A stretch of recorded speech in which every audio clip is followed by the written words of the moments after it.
श वर्ड का उच्चारण स्थान है, तो स वर्ड का उच्चारण स्थान क्या होता है? कंठ, तालव्य, दंत और मूर्धन। तो स वर्ड का उच्चारण स्थान क्या हो जाता है? मूर्धन। एक का डी।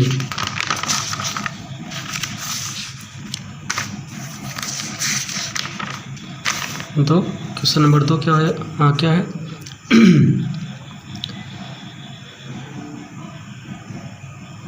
व्यंजनों के अनेक प्रकार के उच्चारण को स्पष्ट करने के लिए जब उनके साथ स्वर का योग होता है तब स्वर का वास्तविक रूप जैसा बनता है, उसे क्या कहते हैं? इसी तरह के क्वेश्चन बीपीएससी द्वारा पूछा जाता है, तो उसे क्या कहते हैं? मात्रा।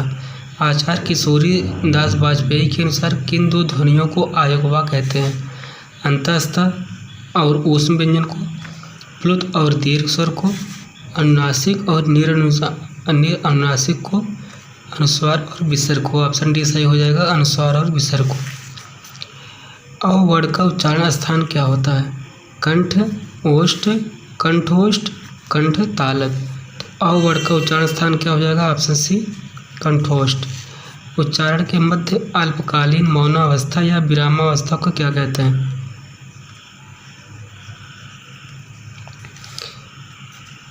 वर्तनी, बलाघात, अनुतान और संगम। क्या बोलते हैं? संगम। निम्नलिखित में से कौन सा शब्द शुद्ध है? भूकना, भूकना, भूकना, भूकना। तो शुद्ध शब्द है ऑप्शन ए, भूकना। 7 क्वेश्चन है, निम्नलिखित में से शुद्ध शब्द कौन सा है? तो शुद्ध शब्द क्या है? अतिथि, मतलब अशुद्ध शब्द पूछा है। निम्नलिखित में से अशुद्ध शब्द कौन सा है? अतिथि, हीन, आविष्कार, पीढ़ी। तो ऑप्शन ए सही हो जाएगा, अतिथि। निम्नलिखित में से कौन त्रुटि चिन्ह है? Option A, option B, option C, option D. त्रुट चिन्ह कौन सा है? जिसे ऑप्शन सी, जिसे हंस पद भी कहते हैं। 9 क्वेश्चन है, निम्नलिखित में से निम्नलिखित में से कौन शब्द व्यंजन संधि का एक उदाहरण है? नीरस, दुरात्मा, नायक और संगम। ऑप्शन डी सही हो जाएगा, संगम। 10 क्वेश्चन है, अहंकार शब्द का संधि विच्छेद है, तो अहम धनकार, आधन अहंकार, अहधनकार। तो ऑप्शन बी सही हो जाएगा, अहम धनकार। 11 क्वेश्चन है, घर का न घाट कर, घर का न घाट का, इस मुहावरे का क्या अर्थ होता है? ऑप्शन ए, विवाह करना, बी, लापता होना, सी, कहीं का नहीं, डी, भटकना। तो घर का न घाट का मुहावरे का अर्थ क्या हो जाएगा? कहीं का नहीं। तो आगे नाथ न पीछे पगहा लोकोक्ति का अर्थ होगा एक साथ दो काम, किसी तरह का दायित्व नहीं, दो कामों में एक न बन पाना, दूना फायदा उठाना। तो ऑप्शन बी सही हो जाएगा, किसी तरह का दायित्व नहीं। 13 क्वेश्चन है, एक ही समय में वर्तमान वाक्य खंड के लिए एक शब्द क्या होगा? समसामयिक, समदर्शी, नवजात और दिनानुदिन। तो ऑप्शन ए सही हो जाएगा, समसामयिक। 14 क्वेश्चन है, निम्नलिखित में से शुद्ध वाक्य कौन है? मोहन ने गोदावरी देखा, माँ ने मुझे रांची बुलाई, तुलसीदास रामायण की रचना किए, मैंने किताब पढ़ी। तो ऑप्शन डी सही हो जाएगा, मैंने किताब पढ़ी। निम्नलिखित में से कमल शब्द का पर्यायवाची शब्द कौन सा है? तो इंदिरा, नलिन, मनोज और कल्याणी। ऑप्शन बी सही हो जाएगा, नलिन।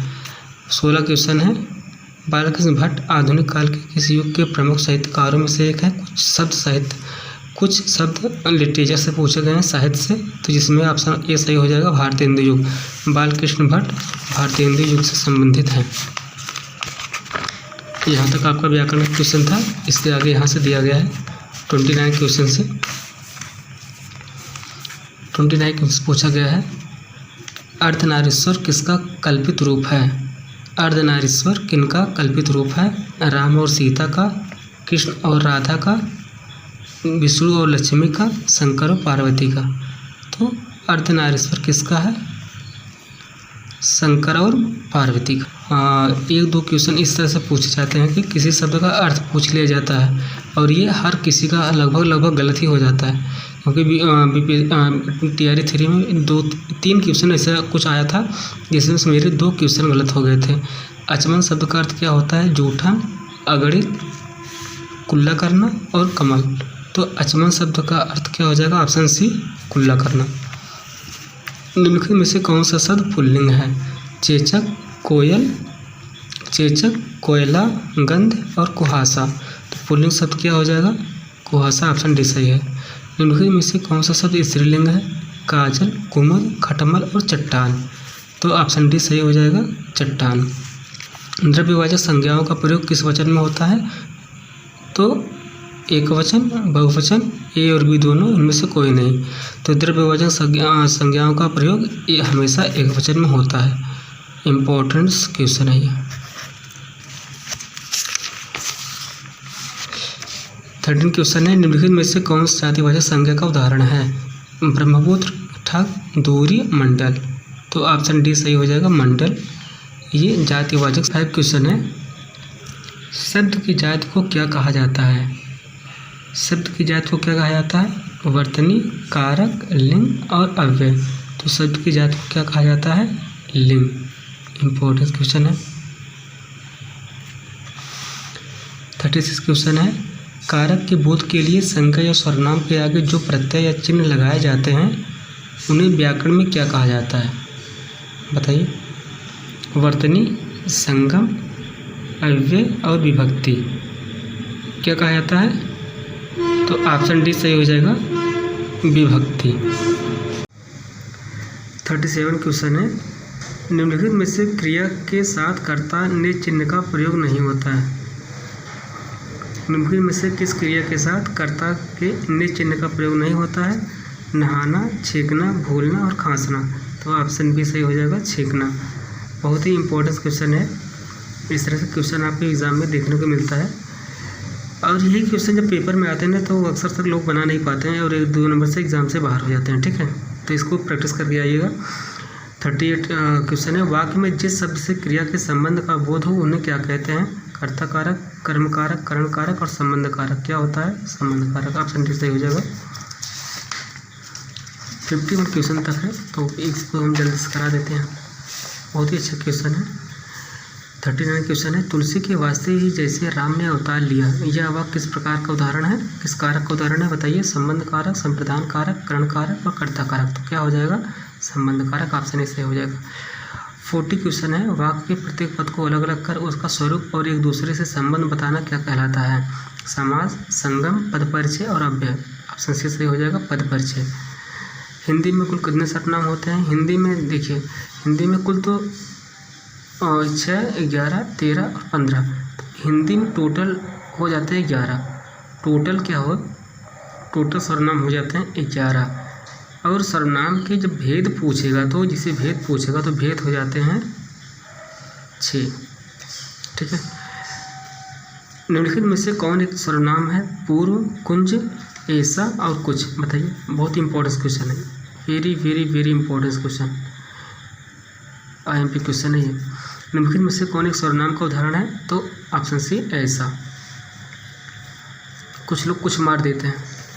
बिजली शब्द का पर्यायवाची क्या हो जाएगा? अभ्र, क्षण प्रभा, अवधि, यामिनी। तो बिजली शब्द का पर्यायवाची शब्द क्या हो जाएगा? क्षण प्रभा। ऑप्शन बी सही हो जाएगा।